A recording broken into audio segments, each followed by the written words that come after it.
Good morning. I'm Adam Gray. I'm one of the pastors here at Circle of Faith. And this morning, I want to start with this little story. When I was getting ready to move to St. Petersburg for the first time in 2012, I went to the bookkeeper at my previous job because to just finish up kind of the financial things in the job and kind of let's get everything in order as I leave. And the bookkeeper told me that I had accumulated 318 hours of paid time off and comp time. For those of you who don't like math, I'll go ahead and tell you that's 8 weeks of vacation and comp time minus 2 hours.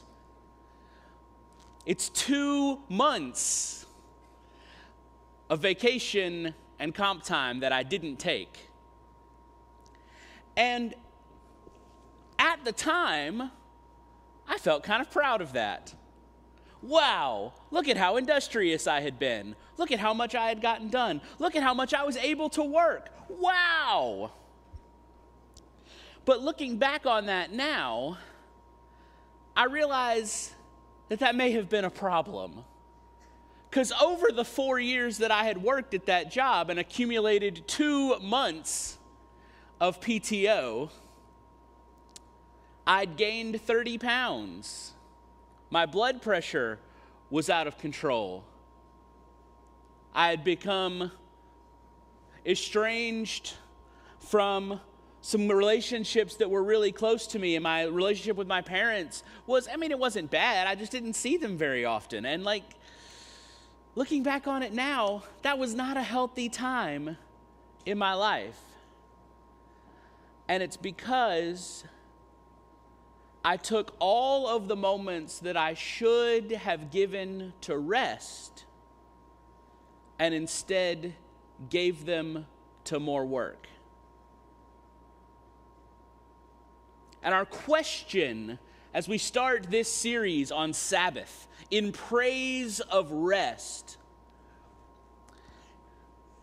is why don't we rest? Why should we rest? How do we rest? And how can we put to sleep that voice in our hearts that tells us we don't deserve to rest? That there's something else that we have to do? That there's something else that we have to be before we deserve to really take a break? That's our moment. Will we be a people who enter into God's rest?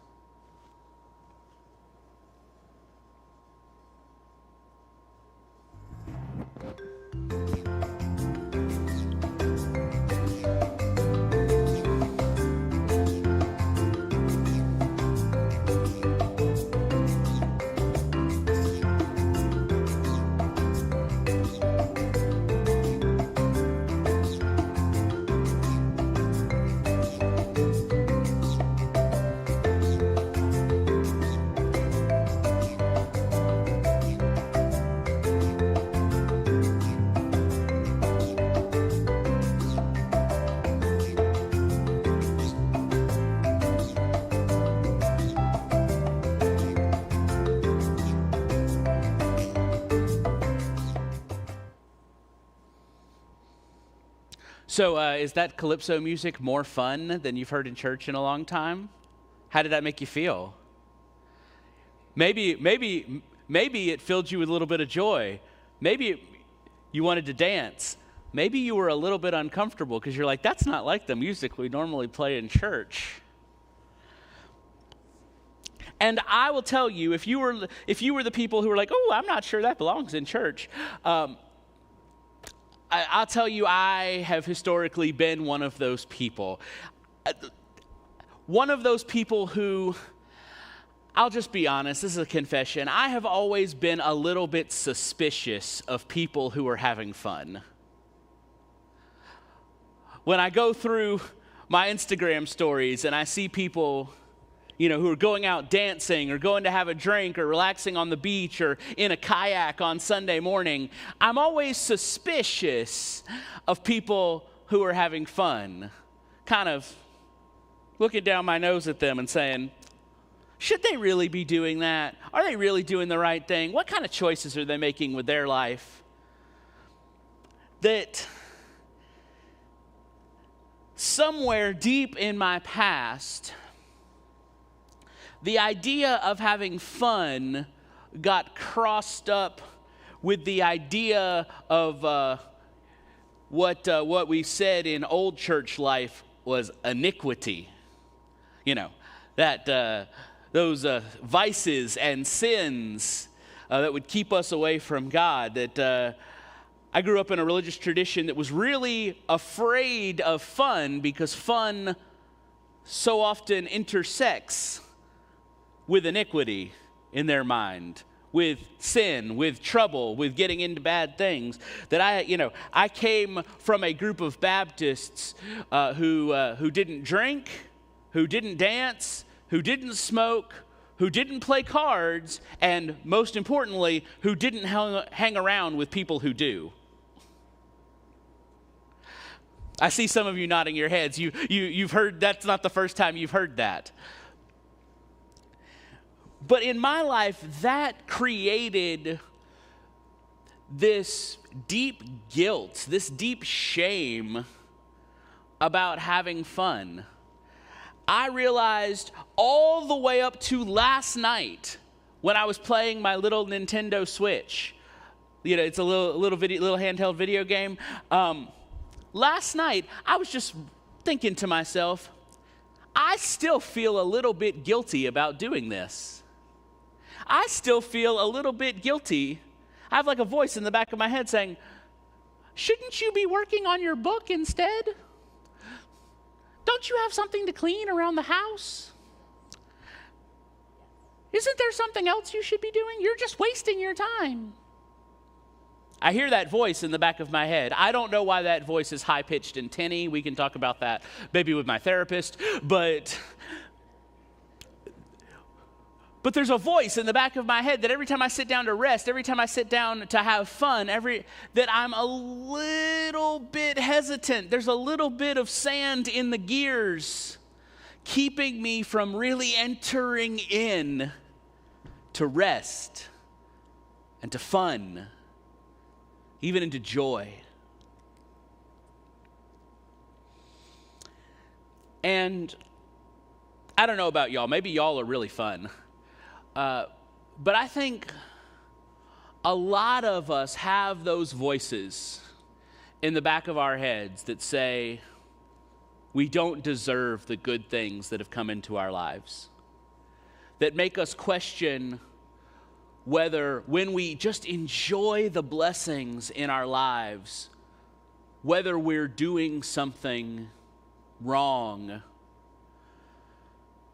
by just taking a break. Because our world has conditioned us to believe that we are only good, we are only valuable, we are only worth something when we're productive.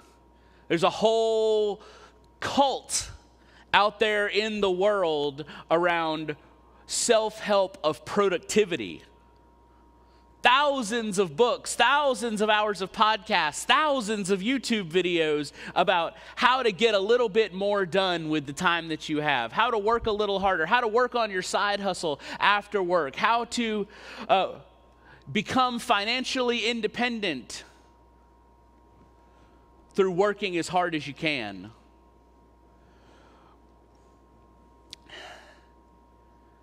And as someone who has been one who has worked as hard as I could, as often as I could, since I started working for churches almost 20 years ago, someone who has run away from rest, I tell you that it's left me feeling like there's still something missing. Like perhaps I have really bought in to the story of the first 6 days of creation, but not listened to the message of the seventh. That I've talked to you and to many others all the time about how because we are created in the image of God, we share the creativity of God, and so we are co-creators with God in making a better world. Go out and do and do and do, and we make and make and make and go and go and go, and it's wonderful, and none of that is bad. In fact, 6 times the Lord said, it's good, it's good, it's good, it's good, it's good, but then I have missed the message of the 7th day. I'm going to read for you again just the last few verses that Pastor Phil read to us this morning from the book of Genesis chapter 2, the first verse and following. So the creation of the heavens and the earth and everything in them was completed. On the 7th day, God had finished the work of creation, so God rested from all God's work. And God blessed the 7th day and declared it holy, because it was the day when God rested from all the work of creation. This is the message of the 7th day.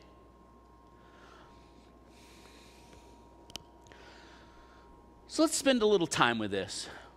Why did God rest? Why did God rest? Because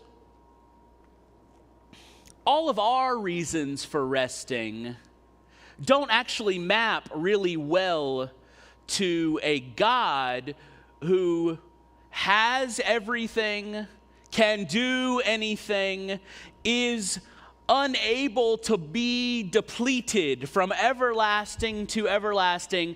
God always has the power to do that which is good to be done. Always, always, always, always. And so, our reason for resting, the one that we would most often offer to our friends, the one that in our society is most societally acceptable, is I'm exhausted. I have to rest because I literally can't. And I can't go on, I can't do any more. If I don't lay down for a minute, I'm going to lay down on the floor, and maybe not comfortably. And so we rest when we have to. When our bodies won't let us go any farther, we rest out of exhaustion. But, people of God, is this why God rested? Did God rest out of exhaustion? No. God did not rest out of exhaustion. But we have a second reason that we rest, and I'll call this reason something like sustainability or self-care. Sometimes we rest to create a sustainable pattern so that we can keep going. We rest so that we look to the future and say, I want to be able to do some things in the future, and in order to do those things, in order to be who I want to be, in order to do what I want to do, I have to rest in order to be able to do. This is called self-care. And self-care is good. Don't get me wrong. I talk with people pastorally all the time about establishing sustainable patterns of self-care. So you rest so you can be who you want to be and do what you need to do. But is this why God rested? No. Because God does not need to rest in order to do the work that God needs to do. That is not a part of God's nature. And so, if God did not rest as a penalty of judgment from the exhaustion, and if God did not rest in some sort of future-looking sustainability, God did not rest either because God had extinguished the power, or because God wanted to conserve the power for later. Why did God rest? Now, some would say that God rested for the same reason that Jesus was baptized, to set a good example. God didn't rest because God needed to rest. God rested because we need rest. And God wanted to finish setting up the pattern of creation so we can rest because we were created to need rest because God rested. But that's not a good enough reason for me. I think that's not wrong, but I don't think that's the reason. Because if God just wanted us to rest because we were created to rest, it would have been fine for God to just say, on the seventh day, y'all, take it off because you need it. God could have just made that a command, because there are literally hundreds of those in the scripture where God just said, do it this way because that's the way you need to do it, without a big example.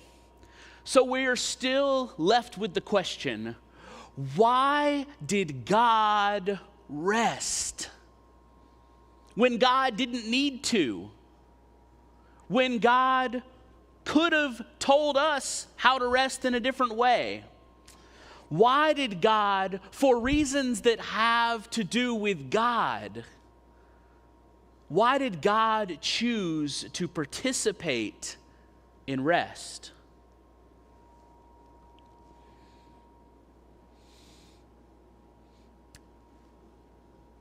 Here's what I think is the insight that might open us into a new path of rest and joy. God rested because 6 times God looked at the creation. God looked at the work and what God had brought into being. And God said, it was good. It was complete. It was beautiful. It had within itself a value that was not about production, but was because it was art. Because it was an expression of the very nature and character of God's goodness and love and mercy and joy. And God looked at the creation and said, it's good. Tov is the Hebrew word. It's completeness, value, integrity. It's good.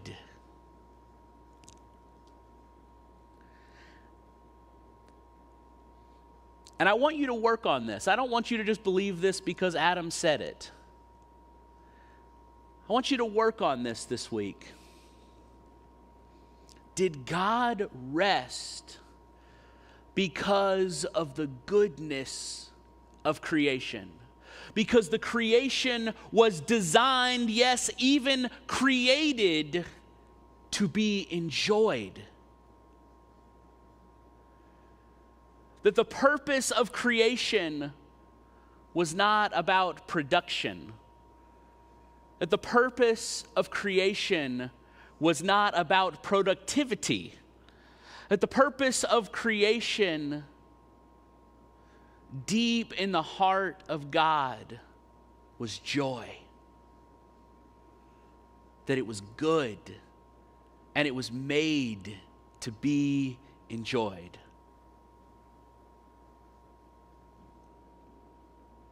And so what would that look like in our lives? Because we're going to keep resting when we're exhausted. There's basically nothing we can do about that. Our bodies will make us do that. And because we are good, responsible Christian people living in sustainable patterns to the best we can, we'll probably practice self-care more or less okay. We'll keep resting in that way. But the question is, will we enter into the rest which is joy? Will we enter into the rest which is deep appreciation of the goodness of what God has set before us? Will we, like the Creator, look at the blessings of love and mercy and goodness that we have received in our lives and this beautiful city and our relationships and those that we love, and will we say with God, it is good? And will we allow ourselves to enjoy it, to rest like God rests? Not because we have to and not in service of some future goal, but because what God has given us is good and to be appreciated. Because it is in and of itself worth it.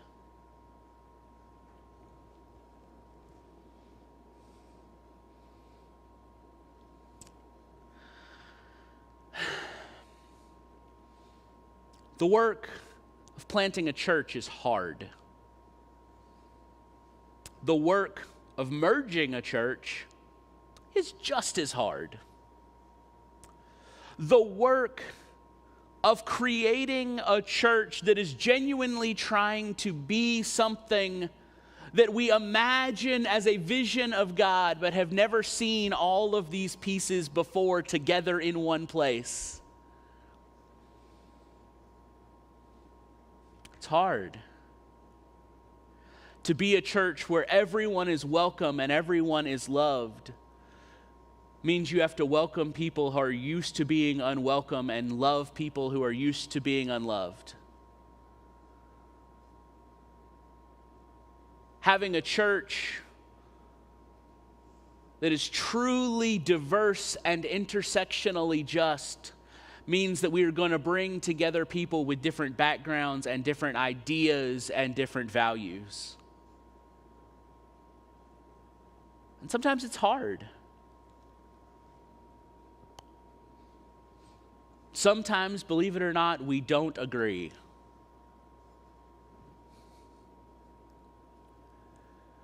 But it's also good. Before our church gets to any of these goals that we have set out in the future, this community that God has given us is already good.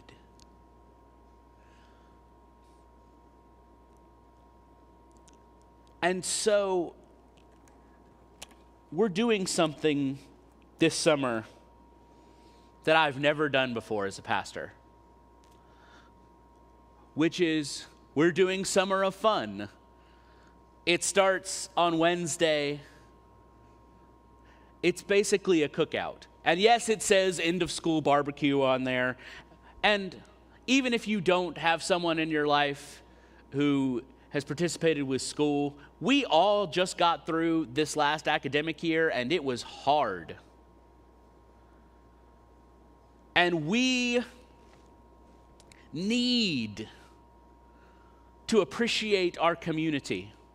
We need to be together. We need to look at one another in the eyes without masks, most of us now because of vaccination, and be able to say, "You're good.